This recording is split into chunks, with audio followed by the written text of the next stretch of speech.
Welcome to Devs Talk Live, presented by Fit Aid Energy. This is Monte Poole. I'm Zena, Keita, and I'm really happy about that win. Can you tell? Can you tell? Golden State took down OKC, and it was close. It was close, 128 to 120. They have now won 2 games on the road. Back to back? Back to back, okay? And also against capable teams. Cleveland and now OKC, who Kalena and Fitz were talking about, top offensive and defensive teams in the month of January. And all it makes me wonder, Monte, is Warriors basketball back? Well, I would say it looked like it for sure in the first quarter. It did. It really did. 38 points, 15 assists. Warriors basketball at its best is about ball movement on offense and about getting not just a good shot, not just a great shot, getting the best possible shot. Right. And when you have Steph Curry, Klay Thompson on the team, the best possible shot is usually going to be one of theirs probably. But to see that happen for the third consecutive game, they had 33 assists in one win. They had 40 in the win over Toronto, and now 37. So that's basically 37 assists a game. That's crazy. It's amazing. But it's what the Warriors do, and it's how they've won 3 in a row. Right. The 4 games previous to that, they averaged 27 assists per game. Right. So this is, offensively, this looks like Warriors basketball. Defensively, it did at times when it needed to be. This is the team that we've come to know. Steph said this was like a track meet in the first quarter. Yes. It was a lot of fun to play. Let's hear what he had to say about this game. I mean, we've been on the other side of that where we get down by double digits in the first quarter. Basically polar opposite, where we fight our way back and don't have enough to get over the hump. But we came out with some focus tonight, defensively especially. Held them to 20 points in the first quarter. So you give yourself a big cushion. We lost a little focus in the third, beginning of the fourth with too much fouling and slowed the game down, gave them easy points. But,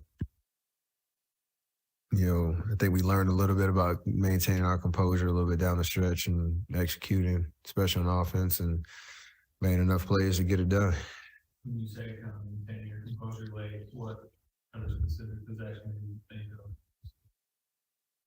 I mean, we still had a couple of turnovers, but it was more about just getting good shots. I think started defensively. We made them take a couple contested twos. They made a couple. They missed a couple. We got in transition. There was 2 plays, I think, where they got to the basket. We didn't foul. They missed. Then we turned it into, offense on our side. JP hit a big 3 in the corner. Klay hit 1.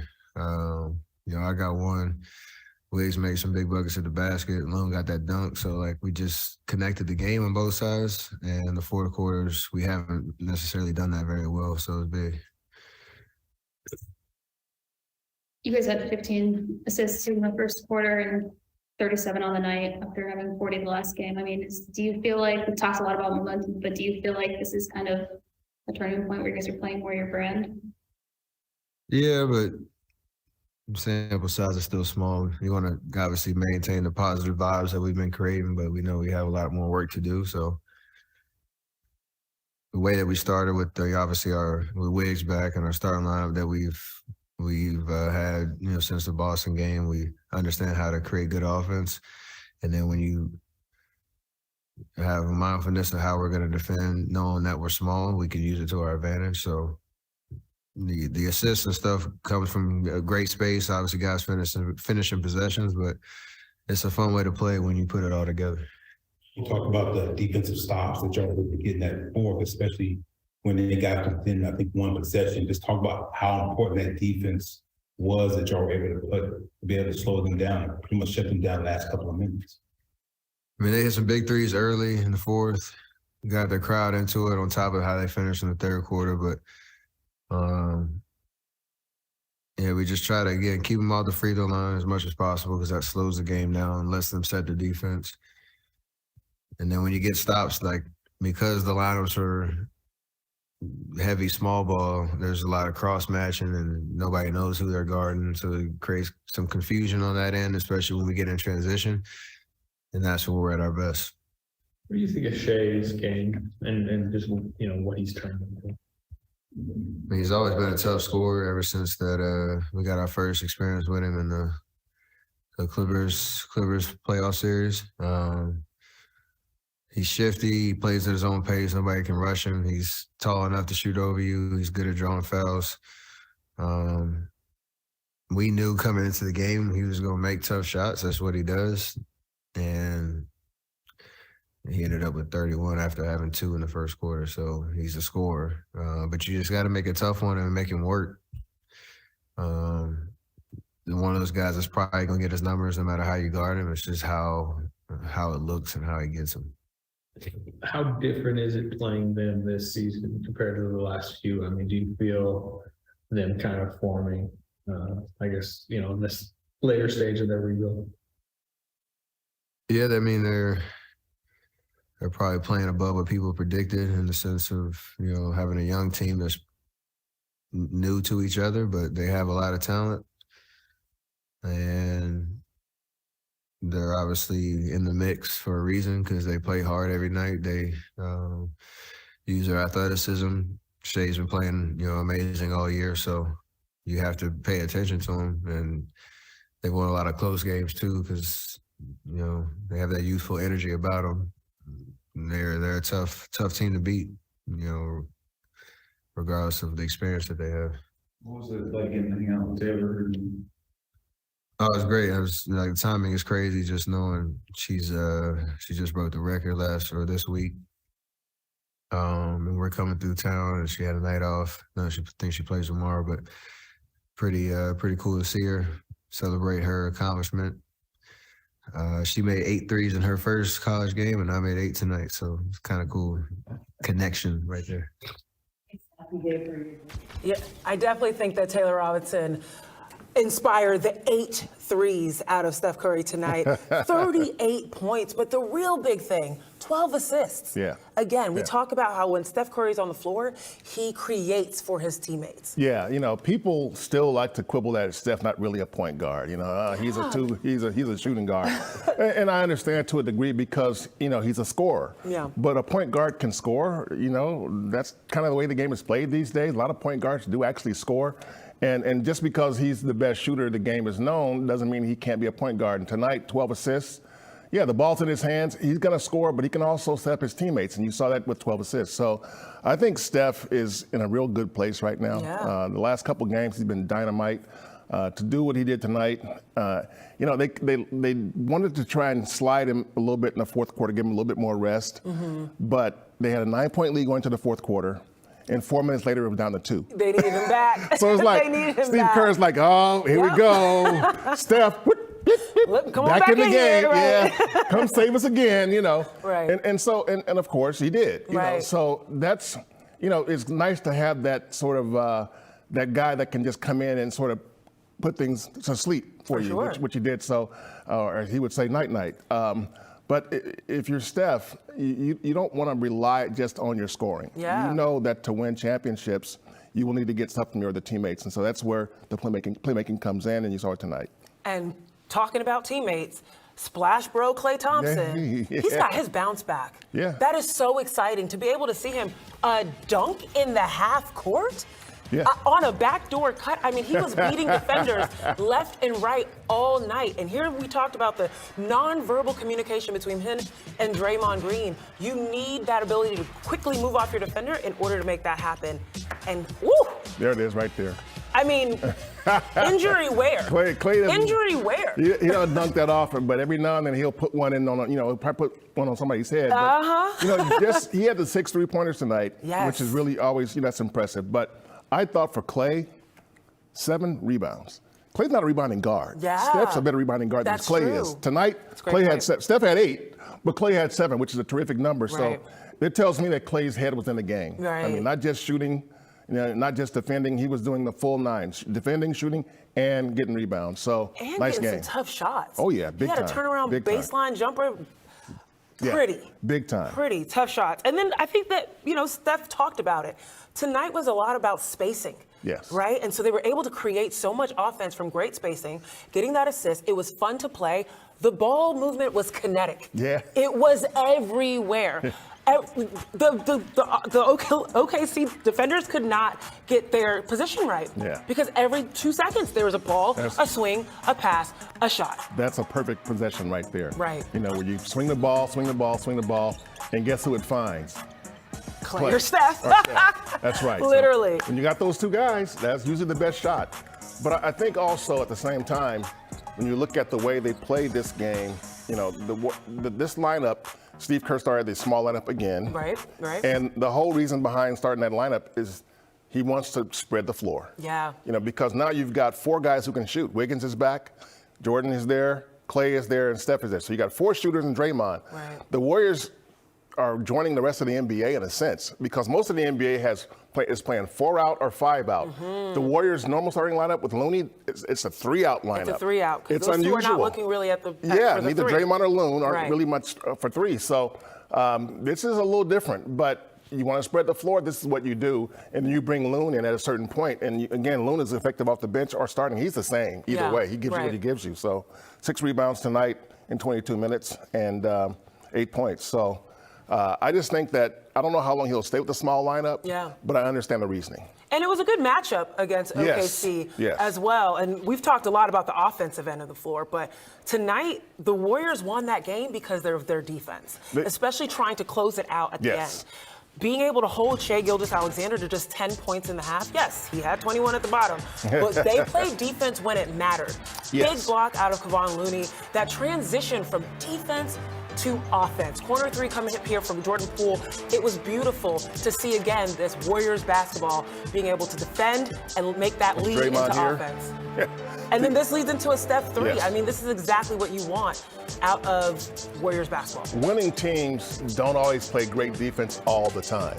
Right. But they play defense when they really have to. When it matters the most. Yeah, and in this game, I mean, the Thunder still outscored the Warriors in the fourth quarter, but when the Warriors needed to get stops to win the game, they got stops. Right. So, and you take that every single game, all 82. Yeah, and I'll personally call out Jordan Poole. Making some really key defensive stops. Steals and he was very active Yeah. tonight. And there was a bunch of different defensive assignments. I thought Jonathan Kuminga was great in the first half on Shai Gilgeous-Alexander. And him having that big of an assignment early on in the game and him coming back, I mean, this is what you want out of your developing a two-way player, right? Being able to show up on both ends of the court and taking on a task like one of the best scorers in the NBA. Alexander, well, Jordan he's not really strong. So there are some guys who can physically take advantage of him, but in general, all you want to see is effort. You know, kind of like Steph early in his career. Right, you know, you just try. Because you're athletic enough to where if you try, you'll get some steals. Jordan had 3 steals tonight. Yeah. You know, and so active hands. Yes, if you're engaged in the game on that end of the court, you'll find your way into some good things. And so Jordan did that. I mean, I think Dante had 3 steals. Jordan had 2 steals tonight. So, and Dante has been playing good defense too off the bench. Well, you keep that thought right there because we're definitely going to talk about the bench's impact on this game when we get back. It's Dubs Talk Live, presented by Fit Aid. All right. Dubs Talk Live is presented by Fit Aid Clean Energy and Sports Recovery, the energy drink for athletes. Fit Aid Energy is naturally sweetened with only 15 calories, no sucralose, no aspartame, and no compromises.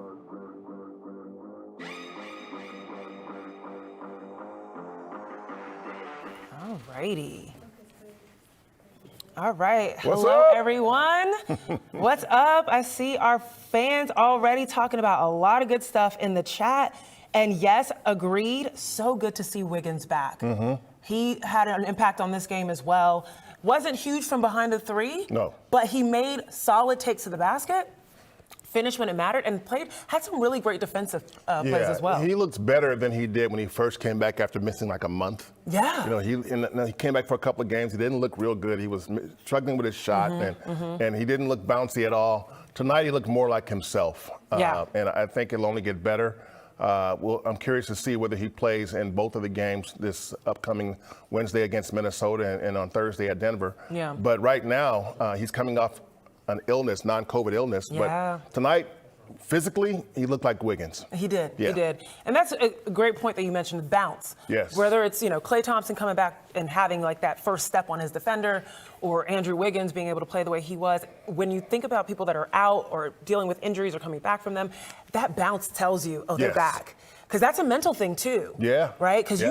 you might shy away from being super bouncy or taking those quick movements because you're a little scared of how you're going to do. You know what else I liked about Wiggins is tonight, he didn't just shoot three. He drove to the basket. Yes, I think yes. when Wiggins drives, it adds another dimension to his game. And he didn't get to the free throw line, but there were a couple of times when he could have. And Yeah. so just the fact that he's aggressive in that way is always a plus for this offense because most of the guys don't drive a whole lot. Klay does sometimes, Steph does periodically, Jordan does. But when Andrew does it, it's a different sort of mentality to it, a certain animosity almost to He's it. strong. Yeah, He's strong. I mean,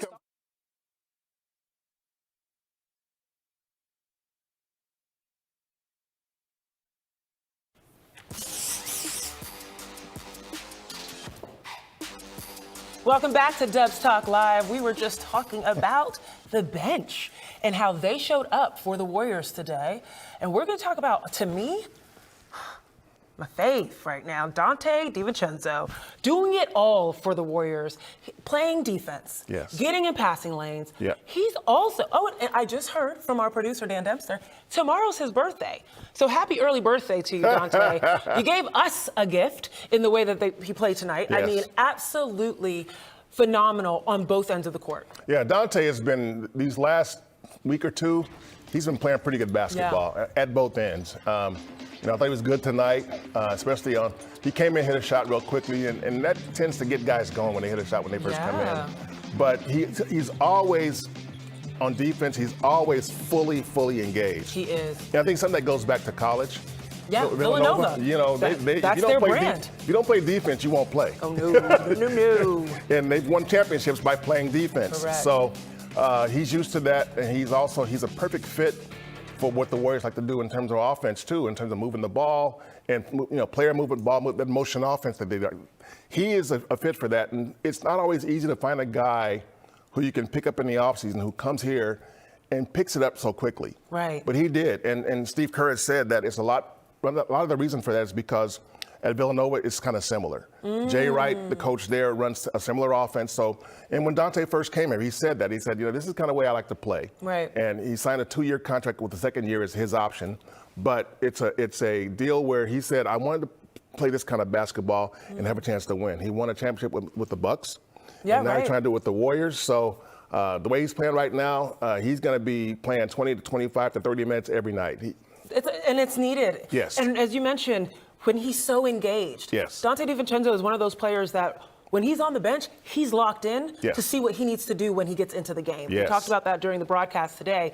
And what I love is his versatility. I mean, he scored off of a screen and roll as if he was a bit post player. I mean, that's something that a lot of Warriors fans and people looking at the way that they play their offense wanted out of Gary Payton. Yeah. That's what he did really well, Gary Payton Jr.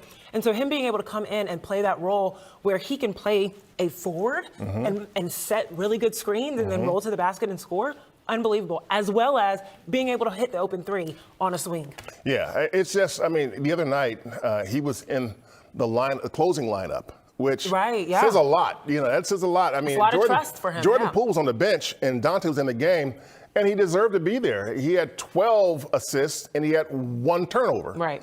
And so that's a level of trust comes when you have numbers like that. And your guys know that you won't be careful. Jordan can be a little reckless at times, and get rid of the ball and give the ball to the other team. And Dante is less so to do that. So in a close game, late going, you tend to want to trust the guy who you believe will take care of the basketball. For sure. And also play defense. And Dante's a better defender than Jordan. So it's going to be interesting to see how Steve plays it with these two guys down the stretch of games because we know what Jordan brings on offense. He's a load on offense. Yeah. But Dante can score, but he's more likely to set other guys up and more likely to really give you something on defense. On the defensive end, you've got 2 really good choices there. The good news is he brings a lot of energy regardless. Yes. And that's super important Yes. when you're talking about when Steph gets off the court or when you're talking about when the next string goes in to continue that, bring that offense, that energy. But now, that's a new addition. Let's talk about a pillar. that, I mean, always gives you what you need. And that's Kevon Looney. Loon. You can Yeah. always count on him Yeah. to make the right play, to be in the right position. I mean, how many plays did he have tonight in the dunker's position where he was able to get a dunk dump off, right, and just be able to finish, and uses those big shoulders to go up. Again, great positioning, gets that finish, and finishes above the rim. Nothing more you can ask for.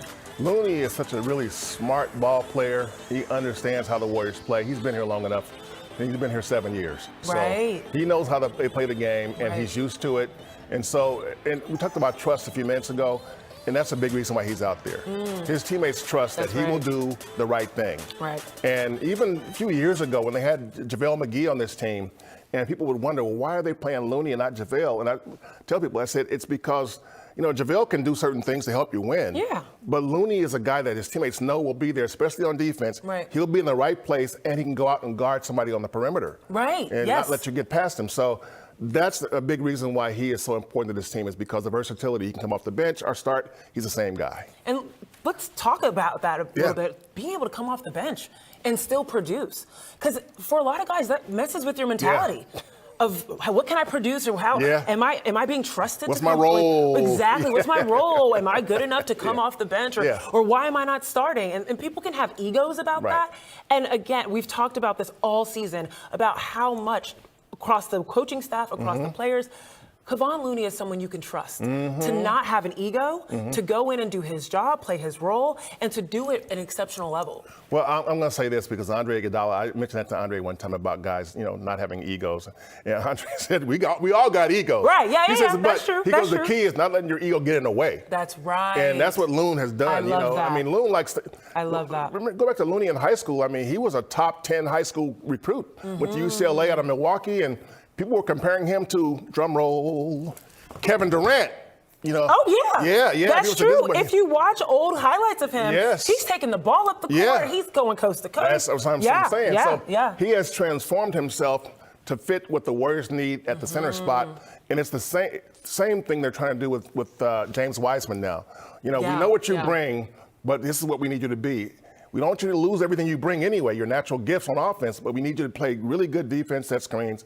Looney has mastered that. He understands exactly what he needs to do to be on the court, and he's doing it. And that's the key to having having longevity within the NBA, is being able to morph to the role that a team needs you to be, and not having an ego about it. And Kevon Looney has really, like you said, mastered the ability to morph into exactly what the Warriors need, from size especially. Yes. I also want to touch on his ability to play with multiple players, right? So Doesn't it's matter who he's regardless playing of with. the different people you put around him, he's still going to set up that split action, right? And make the right play and make the right pass, see the floor. So that's another thing, because not everyone can come off the bench, but not everyone can come off the bench and play with the younger crowd. Yes. Right? And be able to lead from that perspective as well. Well, he's played with Steph, and that's taught him. Steph is the catalyst for this team, and the offense is built around Steph. Right. When Steph's not out there and Looney's out there with Jordan, he kind of treats Jordan similarly to Steph in terms of giving him some room he to operate, setting screens for him. So, again, Looney, he's such a smart basketball player that he understands that his role won't change. Maybe little subtle things here and there, but for the most part, no matter who he's out there, his role is going to be the same. Rebound, defend, set screens. And everything else is gravy. It's really simple. Yeah. And sometimes some players, especially as they're developing, really have to realize it's that simple. Just boil it down. You don't have to do too much. You just have to do the simple things. Find out what the 2 or 3 things you do best, and stay with that. Don't get too far. I don't do this well, but I better learn. If you learn in the off season, you don't learn how to add a part of your game in the season. Because you're gonna have some rough moments. Learn it in the off season and come back with something new then. Very true. We'll see. But I think with Looney, he gets it. He really gets it. Well, on the we'll see, Warriors basketball may be back, but how are they going to keep it up? We'll talk about that when we get back. About to get tough.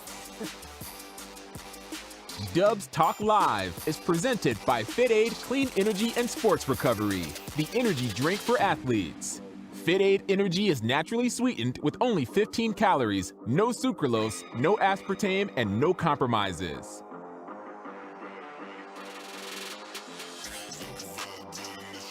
Does this work? Yeah. Okay. Is it? I don't know.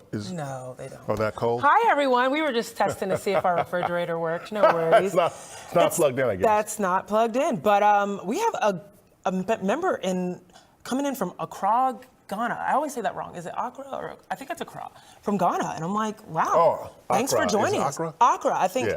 I want to make sure, David, you can let us know the pronunciation in the chat. Shouts out to my wife Bertha. Shout out to you, David, for being with us. Wow, appreciate you. Yeah, man. that's love. That's love. But I love one person called Looney Old Faithful. That's a great nickname for him because it's true. Yeah. He really, really is very dependable. That's just like what you can do on him. Enjoyed the win tonight, very reassuring. And that's a big thing. Yes. The reassuring. I mean, Steph talked about this. It's a small sample size. Yeah. But seeing the way that they've been playing lately is very reassuring for the rest of this season. You've been waiting all year for the Warriors to play Warriors basketball. And you saw it a few times here in the early season, but not consistently enough. Yeah. And even tonight, after the game, you could hear it in the guys' voices that, okay, we're feeling it. We're going in the right direction, but it's still a lot. We got some things to do still. Right. I think they want to see them reel off 5 or 6 or 7 or 8 straight wins before they say, okay, we got it now. We figured it out, and we're going to be good the rest of the way because that's what they need to do to try and get back into the top 6. Yeah, and we've seen that lineup. The games are so tight in the West. And it really does take just an 8 wins. Yeah. Before All-Star break, maybe. Well, if they can get 6 wins. 6 wins, that's right. If they get 6 wins, that's a tremendous accomplishment if they can do that. Tremendous. Okay. We'll see if they do it.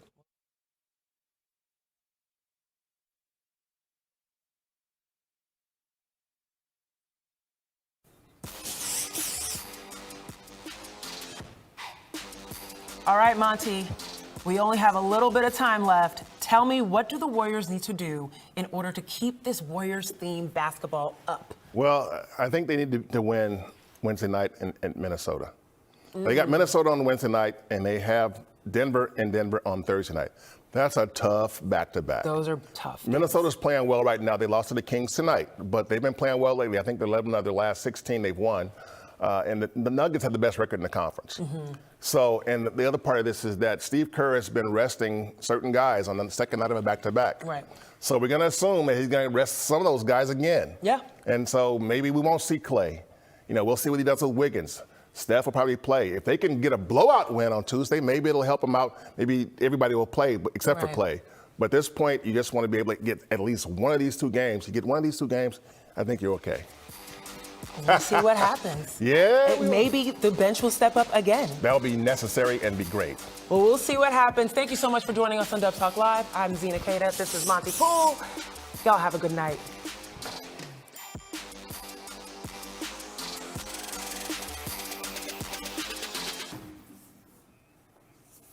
All right, I got a question for you that's being asked in the chat. Oh, boy. Mr. Warriors Is it a trade Insider. question?